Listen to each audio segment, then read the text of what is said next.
I'm Elizabeth Porter. After 20 years working as a lawyer with families, abuse, and mental health, I'm done ignoring the patterns. It's time for hard conversations that build awareness, create compassion, and change lives. Welcome to Law and Porter. Everybody that I passed in Walmart, restaurants, whatever, knew my deepest trauma. Before you have a hysterectomy, they come in and you have to sign a consent to sterilization. Like when I'm signing it, what's going through my head is like, no, I don't consent to this. Like I didn't want this. Like, but I have to. We saw 187 adoption cases, and we're told no 186 times. And every single one of those children I fell in love with, and I made up a story in my head of what our life was going to look like with that child. I had enough faith to ask God for this. So I need to have enough faith to live this. Hey, Marlee. Hello. Thank you for being with me. Your story is one that I'm really excited to share with others because not a lot of people talk about some of the struggles you went through. Because one of the things that we're going to talk about is infertility and how you experienced that, what life was like before, and then what life has been like as you've, I guess, grieved and then grieved with hope for whatever was coming next. So I want you to tell me just a little bit about how growing up, I guess how you met your husband. We'll start there. Okay. We had mutual friends in high school, and I was invited by a friend and he was invited by a friend, and I wouldn't talk to him and he wouldn't leave me alone. And we went to Chili's one Friday night, and we've been hanging out for 18 years ever since. Hanging out. That's actually makes marriage sound really fun. Yeah. So 18 years of hanging out, 11 of those married, right? Mm-hmm. Okay. And so let's just start with when y'all were young, newlyweds. How old were you when you got married? 21 and 23. I was 21. He was 23. And really, honestly, probably even before then, had y'all just pictured and planned out what life was going to look like the roadmap? And what was that like then? Even before that, like I got my degree and he got his degree and a career, and I got, my job and was working before we even stepped into marriage. And then getting married. And from that, I went back to school our first year of marriage, to get my master's and, finish my degree to become an OT.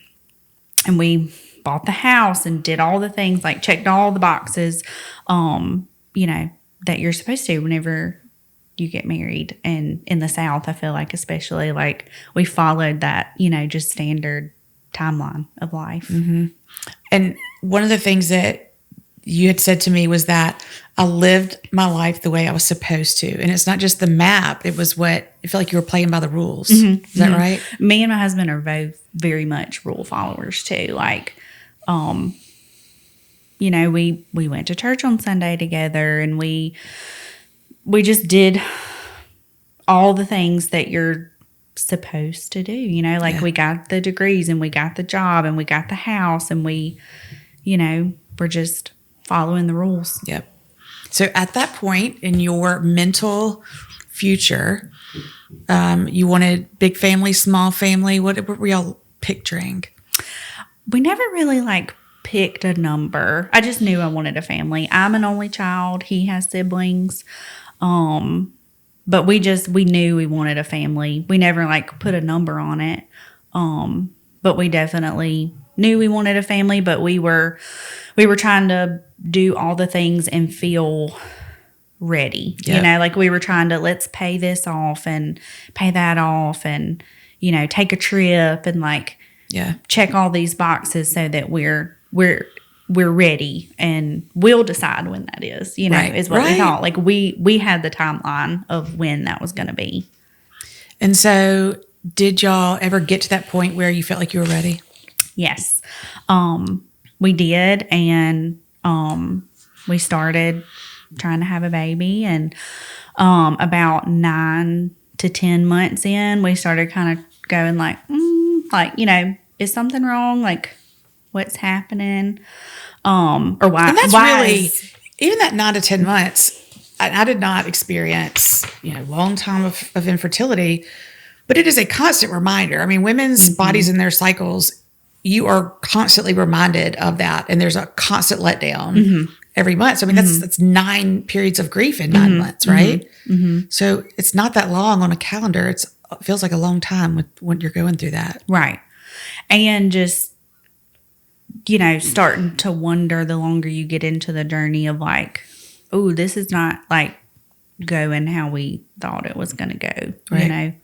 And not knowing at what point to be concerned, I guess. Right. And I think they tell you like at a year is when, a doctor will do something. Magical number. Right. We were getting towards that year. So I was kind of preparing myself for that year mark. And during that time, your mother was also undergoing treatment for cancer. Is that right? Yes.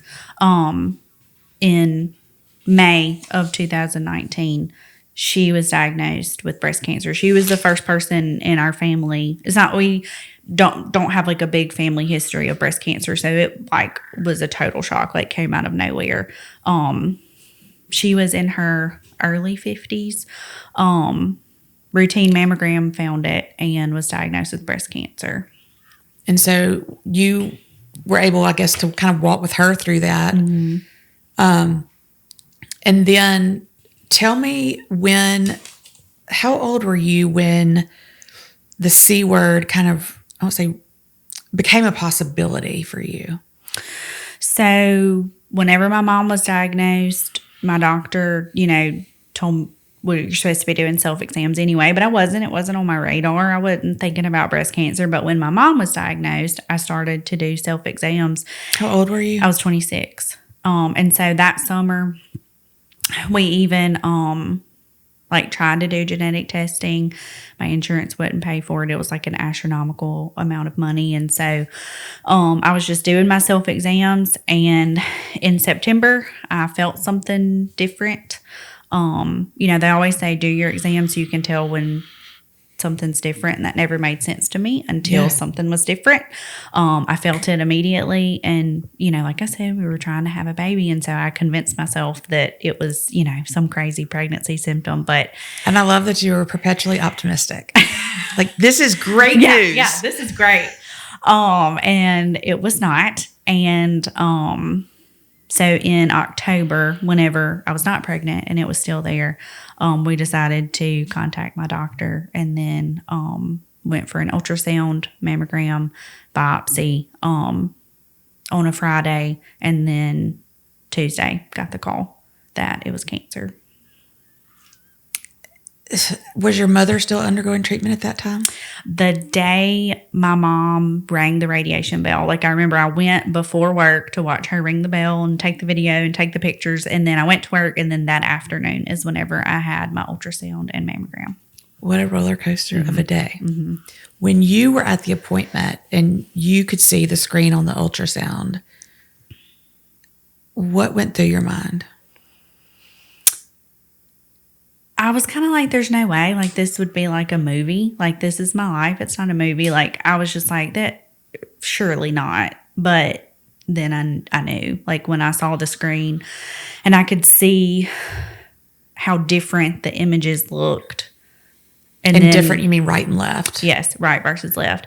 And then when the ultrasound tech excused herself from the room for a long period of time, I was like, I just knew. I knew right then. But then that was a long weekend of waiting. When the doctor called and confirmed your worst fears, do you recall how you felt in that moment? I was just in shock.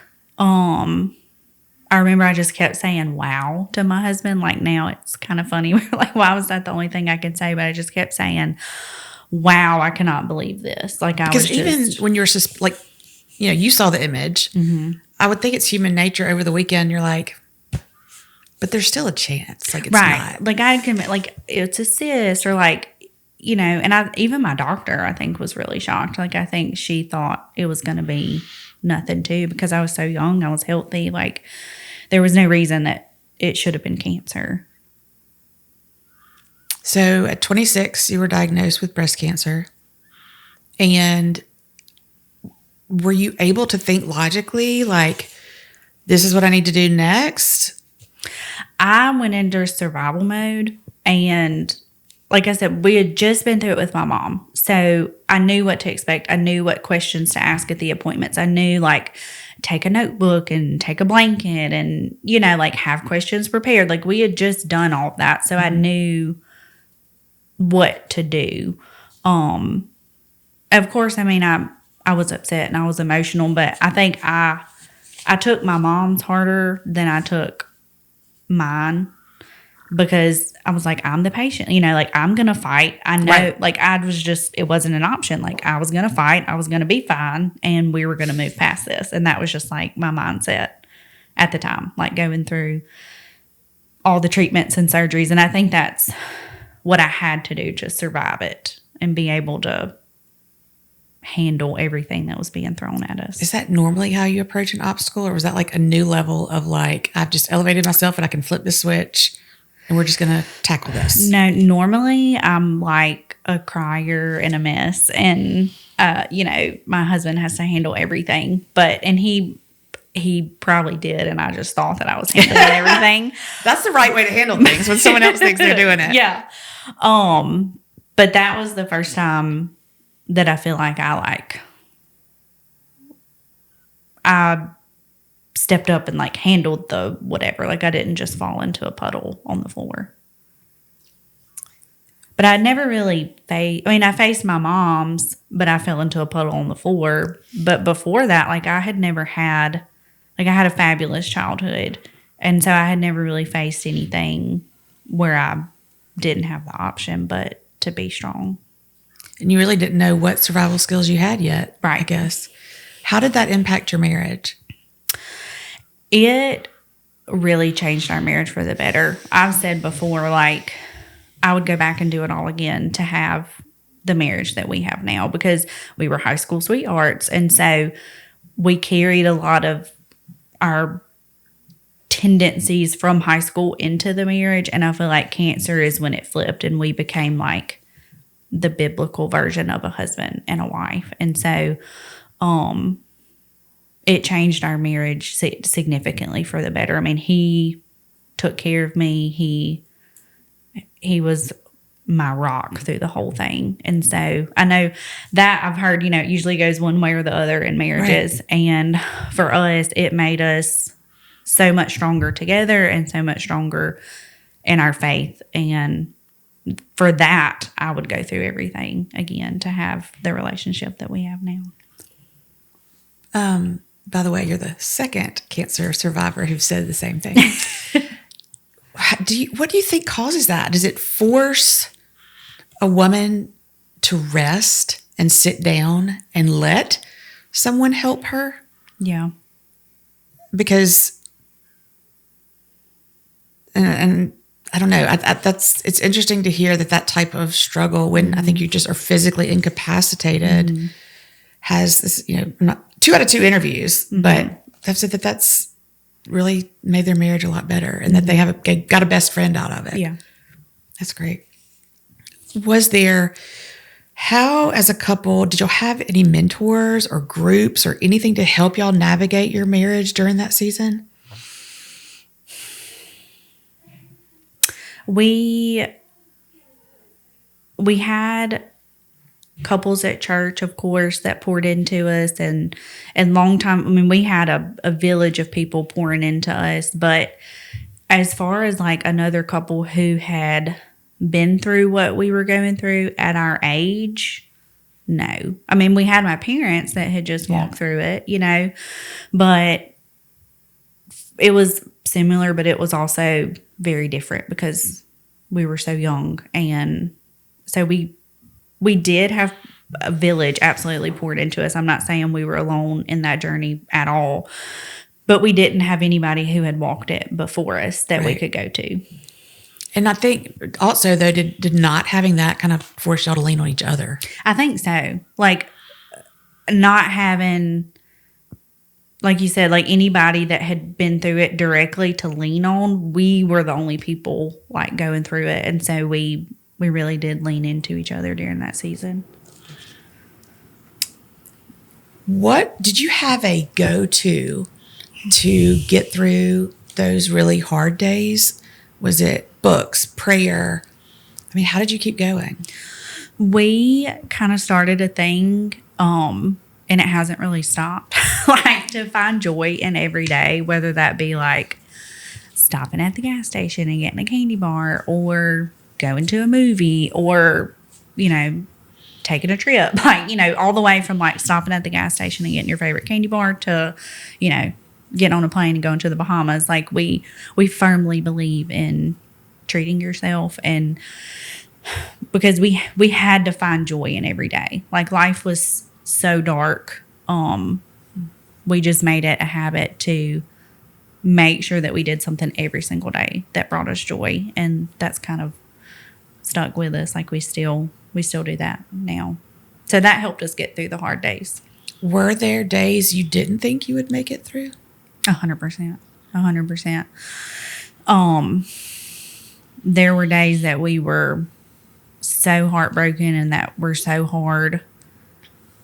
I didn't know how we would make it through the day, but every day we would. Like, it was like, when a day was over, we were like, well, we survived it. We'll, see what tomorrow holds. And that in our faith journey, I feel like that's how we grew a lot in our faith journey, is like when we had nothing else to give God but being heartbroken and devastation, and then we still survived it, and he was still good, and we still made it to the next day. We still survived it even when we thought that we couldn't. And I think too, probably each day that muscle gets a little stronger, where you're like, okay, we survived yesterday. Mm-hmm. If we survived yesterday, we can survive today. Exactly. And in that process, what kind of treatment did you have? So I had a double mastectomy. I had some lymph nodes removed, 4 rounds of chemo, and then multiple reconstruction surgeries. Did you lose your hair? I did. That was probably one of the hardest parts, because I loved my hair. I loved to fix my hair and, fun hairstyles, and I've always loved my hair. And so that was a big, I think a lot of women struggle with losing their breast, and I did, of course, but what I really struggled with was losing my hair. I was going to ask you if the grief of those was different. So that's interesting. Mm-hmm. Was the double mastectomy early on? It was like 1 week from when I got my diagnosis. So even though that was that first loss, the hair was still greater. Mm-hmm. Mm-hmm.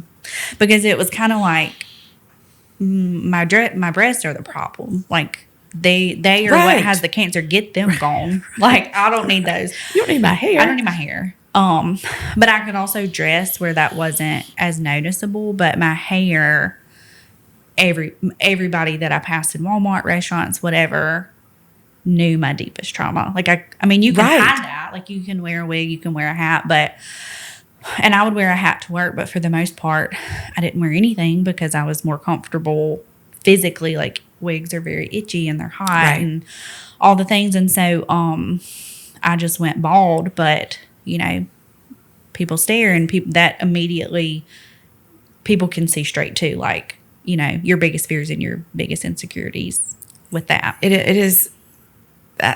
I don't know of any other explanation when you see someone who apparently has lost their hair than cancer. Right. And so you're exactly right. And a lot of people say, oh, it'll grow back. It's just hair. But it's not.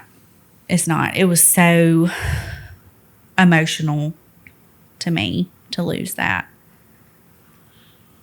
I think as our bodies change as women and we get older, there is a minimal grief of the way things used to be, and this isn't who I am. And now I've noticed things change in my body. I'm like, I look like my mom. Now I look like my mom.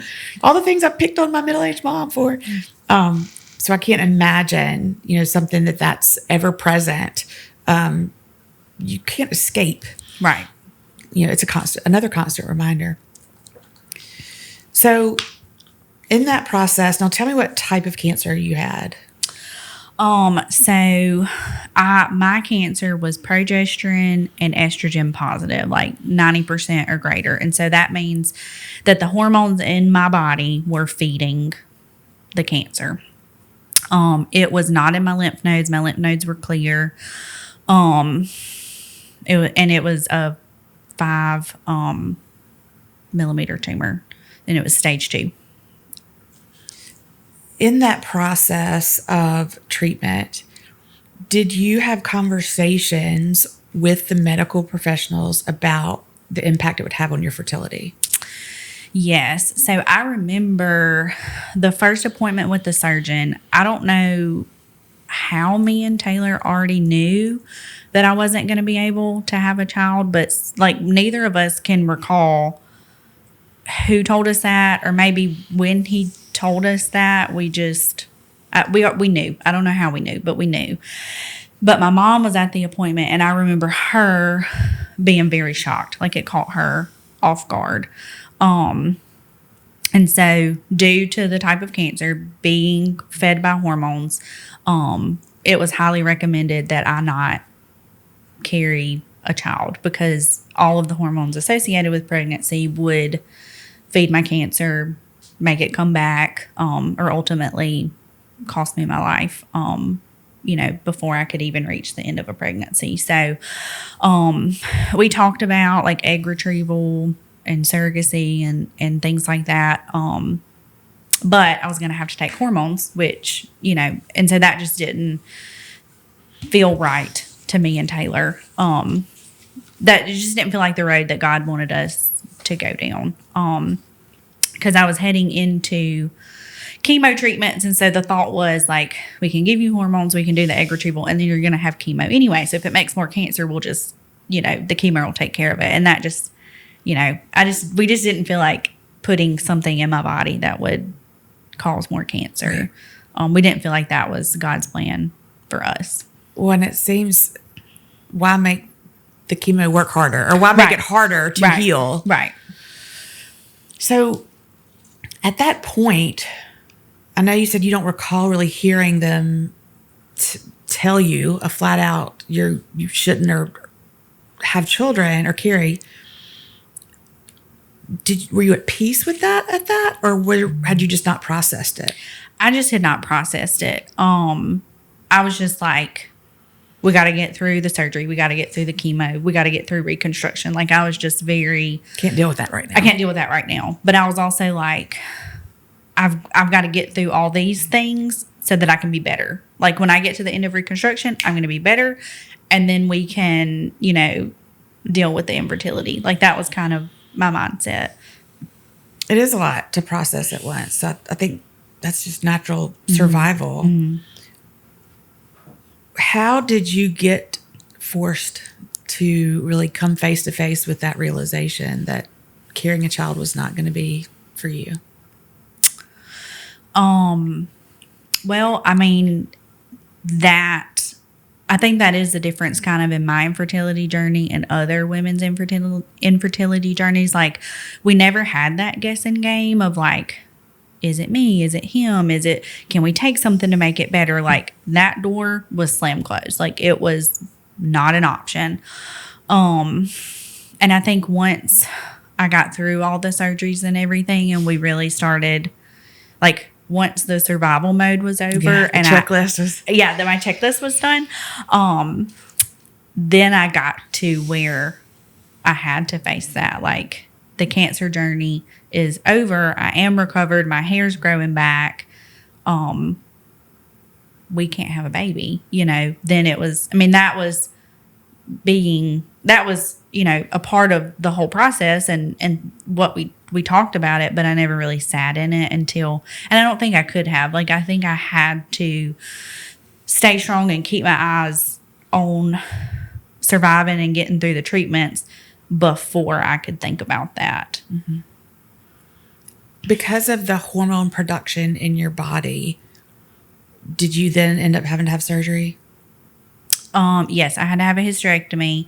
A hysterectomy was always like a part of the plan, but I kind of pushed it off because once I got done with reconstruction, I was like, I'm tired of being in hospital rooms. I'm tired of being cut and poked and everything else. And so it was something that we said that I needed to do within 5 years. And so I was like, okay, I'll deal with that in 5 years. And so 4 years later, in 2022, I had a hysterectomy. And I mean, like I said, the door had already been slammed. Like, I was not going to carry a child in my body. But the finality of that surgery, I guess it kind of all drug back up. And that was really hard. That was like I felt like the final piece that I had to let go and just let God handle it. And that, like I said, even though we knew 3 years prior to that I would not carry a child, that the surgery really just wrecked me. And one of the biggest things is, before you have a hysterectomy, they come in and you have to sign a consent to sterilization. And then they read you a 2-page document about what that means. I'm sure you're processing it. Right. Just all the you're just catching like all the terrible medical lingo, and then you have to sign it. And like, when I'm signing it, what's going through my head is like, no, I don't consent to this. Like, I didn't want this. Like, but I have to, so that I can survive. And that term consent to sterilization, I replay those words in my head often. Like, it just, which I know, I mean, that's what they have to do. Like, but it stung. Is that the moment that you feel like grief entered? I think I was grieving before, but that was kind of like the final straw. Like, I had been walking through, for 3 years that we didn't have a child and could not have a child. But that was just kind of, I guess, the moment where I just kind of threw my hands up. Were you able to give yourself the space to grieve that, or did you go back into what's the checklist? It was a surgery, so of course I'm back in the checklist of like, I've got to walk, so I can, I've got to do my range of motion. I got to walk. I'm an OT, so I'm like, in my medical mind, like doing all these things so I can recover, and then go back to, trying to figure out how we're going to have a family. It was another roadblock that I had to get through. Had y'all discussed options for starting a family? So adoption was really our only option. Like I said, we had looked into surrogacy, but for us, adoption was really the only option. And at that point, we had been active with an adoption agency for a little over a year, and had seen over 100 cases that we were not chosen for. And so I was also walking through that whenever I had my hysterectomy. And so we had faced so many no's. And in my head, like, I was going to go ahead and do adoption. And then, like I said, like, we would just deal with the hysterectomy in 5 years. And then we decided to go ahead and do it. In my checklist brain, I'm like, maybe I need to get this checked off the list before God's going to give us our baby. I have to get this checked off the list too. And in a way, I think I did, because that's whenever I finally let go of the control of everything. When you were struggling with infertility, after coming through something that was truly life-threatening, did you feel supported in that infertility journey? Or was that almost secondary to, buck up, girl, you just survived cancer? Right. Like, everybody was so, happy that I had survived cancer. And like, I feel like, especially my husband, like, that's that was what was so hard for him. Like his young wife had cancer, and that's what he struggled to process. And for me, that was just like a hurdle to motherhood. Like I was like, whatever, it was cancer, I survived it, I'm fine. Let's focus on the baby. Like I want to be a mom, and I'm not a mom. And so there was an aspect of like everybody else was just, so grateful that I had survived cancer, but I'm sitting there like, yeah, I survived, but I'm not a mom. That's all I ever wanted to be. Like how I am happy I survived, but how am I supposed to be happy without a child? Like trying to find that happiness. What were some of the things that people said that just were well intended, but really stung, I guess, or just didn't help? I think a lot of people would say, well, it'll happen in God's timing, which is 100% true. Absolutely. But it was like, I knew that, and it still doesn't make today easier. It doesn't make it easier that today is not God's timing, and today I'm really sad because I don't have a child, I feel like a lot of people would make jokes like, oh, you can have my kids, or, adoption is very expensive. And so people would ask about that, and, oh, kids are always expensive, and just statements like that it was like, we would do anything to have a child, even if they were, hanging from the ceiling fan. So offering us your child that's hanging from the ceiling fan stings. And then, the comment that, oh, all kids are expensive. It's like, I don't think you really know how much, financially, emotionally, mentally, that adoption cost. And so, or people would love to tell you about, I would joke and say they would love to tell you about their, second cousin's babysitter's piano teacher found a baby at Walmart. Like, have y'all thought about that? And it's like, so-and-so had breast cancer and they still had a baby. And it's like, well, if we could just still have a baby, don't you think we would just still have a baby? We would just have a baby. Like, obviously, our situation is different or more complex, or not more complex, but just medically more complex in the hormonal and fertility aspect than, different types of cancer. And so all of those comments together were not helpful, and they stung. You mentioned courage is sitting in some of those feelings. Do you think that realization came from that period of time where people wanted to cheer you up, but the reality was you just needed to sit in what was at that moment? I just needed somebody to say, yeah, this is terrible.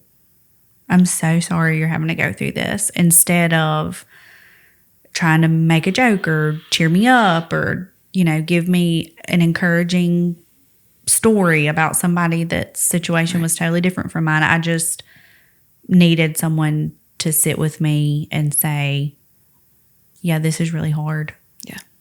That your feelings were valid. Right. Yeah. Whenever, was there a time in there, especially when you're going through adoption process and probably all your worst fears of rejection coming true over and over, that you just said, this is not going to happen? For sure. And I blamed myself. I would, the reason that we don't have a child is because I got cancer. Well, of course, my mind went to, well, none of these birth moms are picking me because I've had cancer, and they think that I'm going to get it again, and then I'm not going to be able to raise their child. And so yet again, it's my fault. And I think talking to other women, that's pretty common whenever it's their body that won't produce a child, is we hold that blame. And my husband absolutely never put the blame on me, never made me feel like that. That was all me in my mind, holding the blame for that. And then again, when we went into adoption and we weren't being chosen, it's me again. It has to be, because that's the only thing wrong with us. I mean, there's a lot wrong with us, but in my mind, I'm like, that's the only reason no one would pick us was because I had cancer. They don't want their child to have a cancer mom. So that blame carried through to the rejections of adoption. You said earlier that you do feel, looking back, like the hysterectomy did have to happen for your life to then continue to move forward. And while that's a physical change, what was happening within you mentally and emotionally that you think had to take place before you would have been fully equipped to be a parent? I think that's when I let go of my timelines, because the hysterectomy, like I said, I was going to deal with that at the 5-year mark. And so that's when I threw my hands up and I was just like, whatever's going to happen. Like I can't control this anymore. It's exhausting me trying to control it. I'm just going to throw my hands up, and whatever comes our way. Then we were also heading into renewing our contract with our adoption consultant for going into what would be the 3rd year.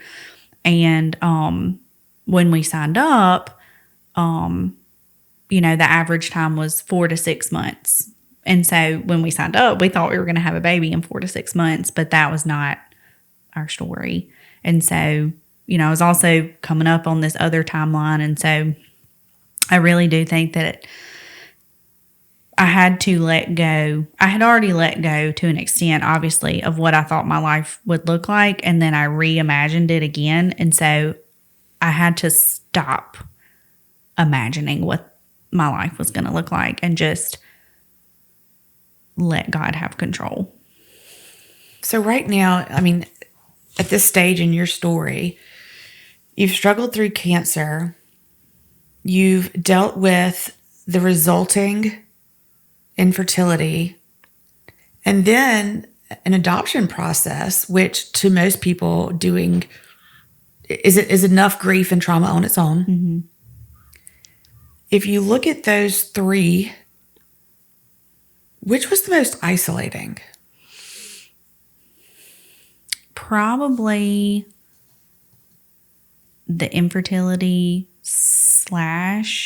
adoption, a little, like more the infertility, and then just kind of the adoption tagged onto that, if that makes sense. Because to my knowledge at the time, I was the youngest person in my local area to be diagnosed with breast cancer and also not already have children. I think there was maybe one other woman who was like a year older than me, but she had already had a child or children. And so there was nobody that had been through my exact journey that I could call or, talk to about what I was going through. Like I was it. I had nobody to turn to. And at that time, I didn't really know where I fit, because I was like, well, I'm not like all these other infertility girlies. Like I'm not taking tests and I'm not taking treatments and whatever. Like I'm over here kind of on this island by myself. And then, like I said, the adoption kind of tagged onto that. Also, there were other adoptive moms that I talked to in the area, but there was nobody actively going through adoption at that time. Like everybody that I kind of had to talk to already had their happy ending. There was nobody to sit with me in that. I was just going to use those words. Mm-hmm. Did people even, you're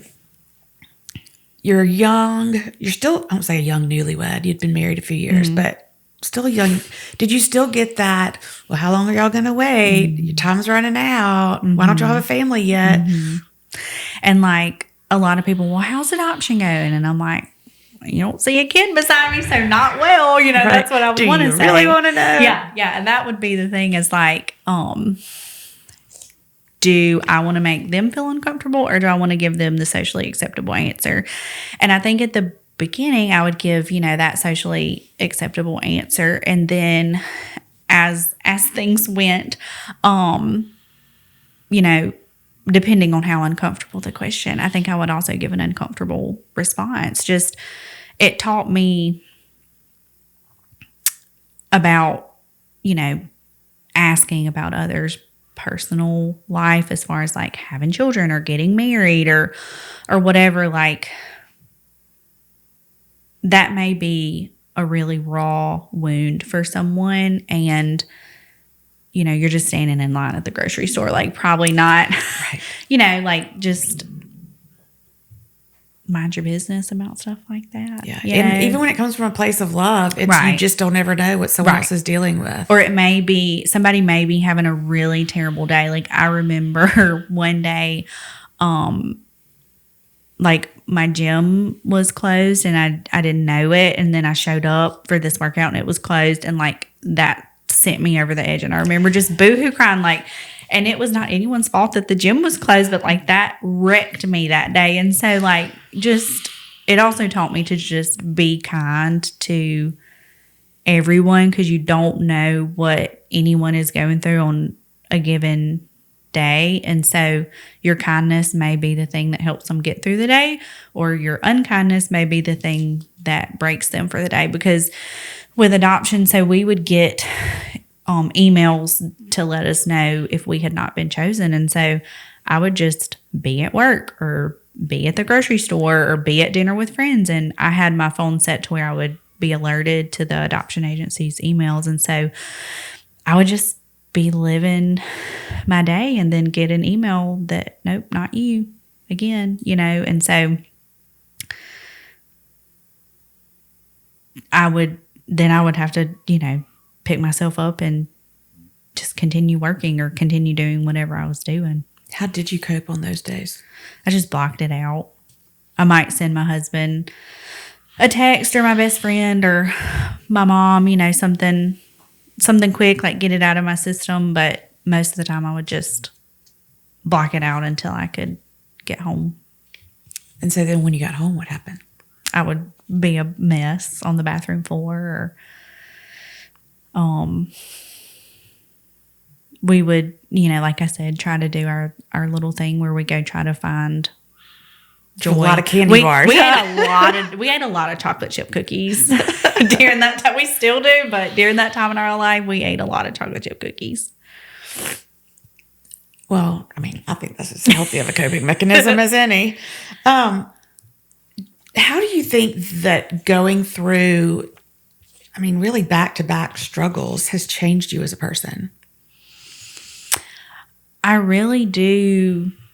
It's cliche, but I really do enjoy life more now. We try to take the trip and, buy the tickets, go to the concert, go, do the things that you want to do, because you're not promised tomorrow. Like I said, I know that's very, like coffee mug cliche, but you're not. Like we've been in that situation where we get the phone call and we don't know, if we're going to find out that I only have a few months, or are we just going to go through treatment and then this is all going to be okay? We didn't know.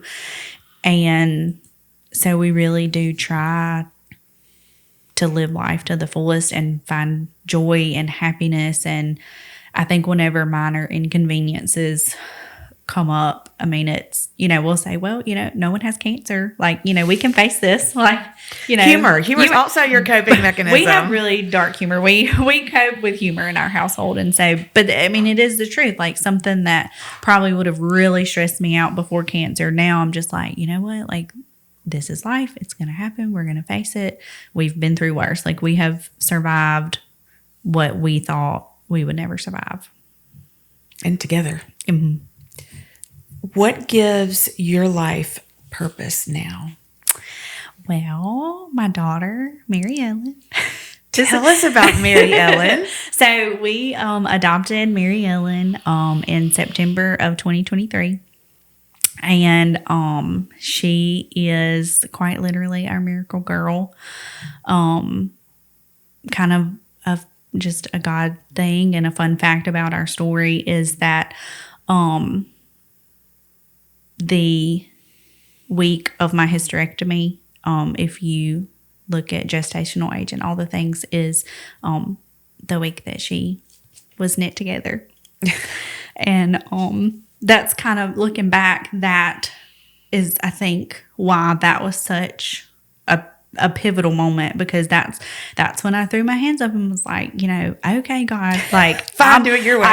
Do it your way. And then, like, to have that when I thought, the finality, like, that was being taken from me, was literally whenever God was putting Mary Ellen together in the womb. And we had a long adoption match. We found out in March of 23, and she was born in September. And so, despite all of our fears, we really leaned into that season. And I got to do a nursery, and I had a baby shower, and we got to announce to all of our families. And we were there the day she was born. I was in the room, and that was really brave of you to lean into that period after so much waiting and hoping and feeling defeated. Mm-hmm. And my husband was a little bit more skeptical, but I was like, kind of the statement that I think turned things around for him, and that really made me lean in, was I had enough faith to ask God for this. So I need to have enough faith to live this.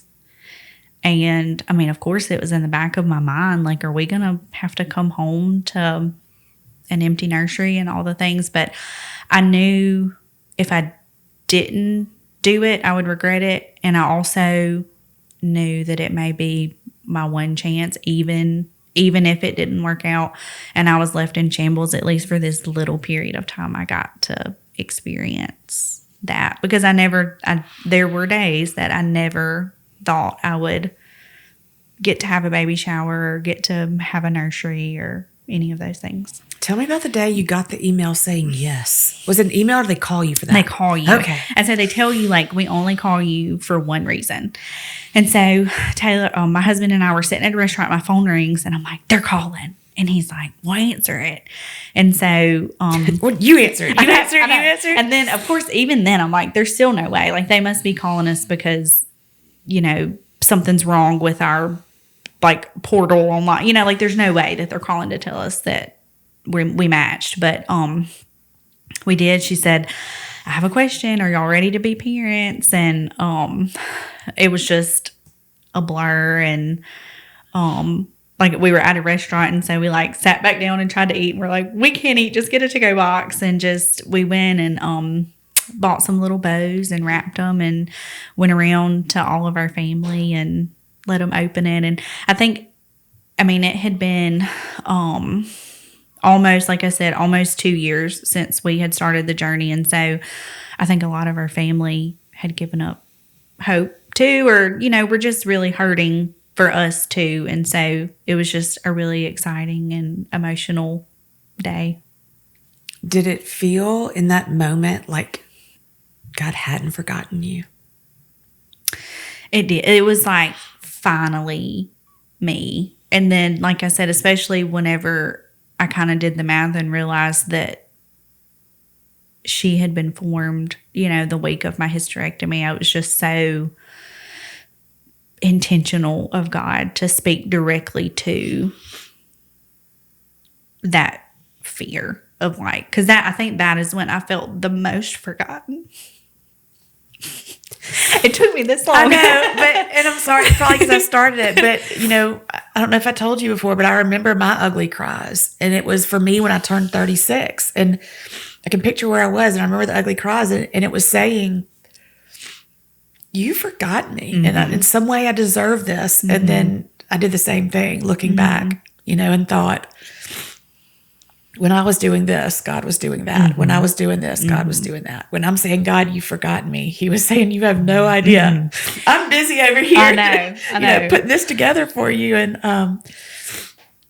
so it resonated with me because, and we don't get that at the time. I mean, you have to keep going to ever be given that chance to look back. And Mary Ellen, she is so exactly who God always intended to be our child. Like, she just my husband says she acts like me, and I say that she acts like him. And we've been told numerous times that she favors us, and the time and where Taylor and I are is who she needed to be her parents. And if I remember, a friend told me, like, you are not going to miss out on what God intended for you. And I always went back to that, but it didn't make sense until she was in my arms, because she is exactly who was always meant to be my child. We saw 187 adoption cases, and we were told no 186 times. And every single one of those children I fell in love with, and I made up a story in my head of what our life was going to look like with that child, and, you know, the time frame and everything. And now it all makes sense. And it was all worth it. Like, I would do it all again if it meant that the end result was going to be Mary Ellen. One of the things we talked about, what were some of the things that people told you, meaning well, but now that you're on that other side where it was God's perfect timing, it was all those things, you're like, I mean, they were right, but I need to hear the time. What is it that you would tell the person struggling with infertility for whatever reason? I think, again, I would sit with them, and I would tell them this is hard, and it's okay to feel whatever you're feeling. It's okay to feel that and sit in that, and your feelings are valid. Like, I am hesitant to always, you know, paint the rainbow and the butterflies and everything when I'm talking to other women who have walked through infertility. I really do try to just validate whatever they're feeling at that time, because that's what I needed the most. Like, there's tons of inspirational stories and quotes out there, but I feel like what I needed most was somebody to just tell me, this is unimaginable pain that you're feeling. Have you found, and I don't know if you've had the opportunity to sit with people since then, but do you think it's common, or at least have you seen it in your experience, common that women do blame themselves? Mm-hmm. Mm-hmm. And I think a lot of women, like in our generation, we do have that mindset of like checking all the boxes and doing all the things. And then I feel like statistically women are waiting a little bit later in life to, you know, try to become a mother. And then when you realize something's wrong, and then it takes even longer, like, I think that's just kind of a mindset I found, like, in our generation. And I think it's just our nature too, to like fix. And then that's something that we can't fix in our body. Do you ever look back and appreciate those 9 or 10 months of not getting pregnant early on? When we got my cancer diagnosis, I looked back and realized God had been protecting me the whole time, because if I had gotten pregnant, we had a doctor just quite frankly tell us, like, we would have had to make a decision between you and a child. And I've seen stories of other women online who have had to make that choice. And I'm so thankful that God protected me and my husband, and that we did not have to face that specifically, or it could have just cost me my life. Do you think that this Marlee is the same mom that 26-year-old Marlee would have been? Mm-mm. I definitely see myself, like, there's a before cancer and infertility, and then there's an after. And I just feel like I'm a totally different person. Like, that's kind of like a separate person from me, and I grieved her, and this is the new me. And I think everything made me into the mom that Mary Ellen needed.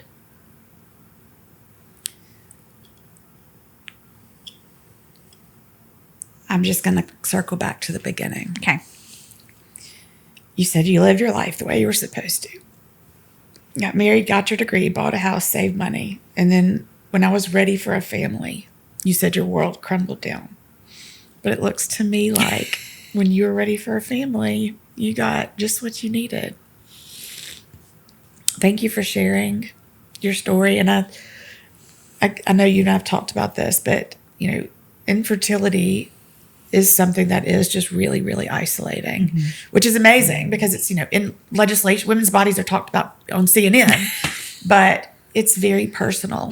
And I think, like you said, it carries with it so much shame that unless one has experienced it, we just cannot relate. And one of my son's play therapist told me one time in relating to a child, they don't need you to fix it. They need you to sit there with it, with them in it. And I've just seen that play out so much even with adults. Like we can go online for advice. We just need someone to sit there with us. So thank you for sharing your story. And I'm here to attest that Mary Ellen is precious and that God's timing was perfect. And I watched y'all walk in faith for that as a couple and how vital those, leaning into your partner during that time was for y'all. And so I think your story is going to help a lot of people. Thank you. Thank you for having me. Thank you to our sponsor, Porter Law Group, for supporting these conversations. When family is on the line, experience matters. Porter Law Group specializes in custody and family law with compassion at every step. Visit porterlaw.ms now to schedule your consultation to protect what matters most.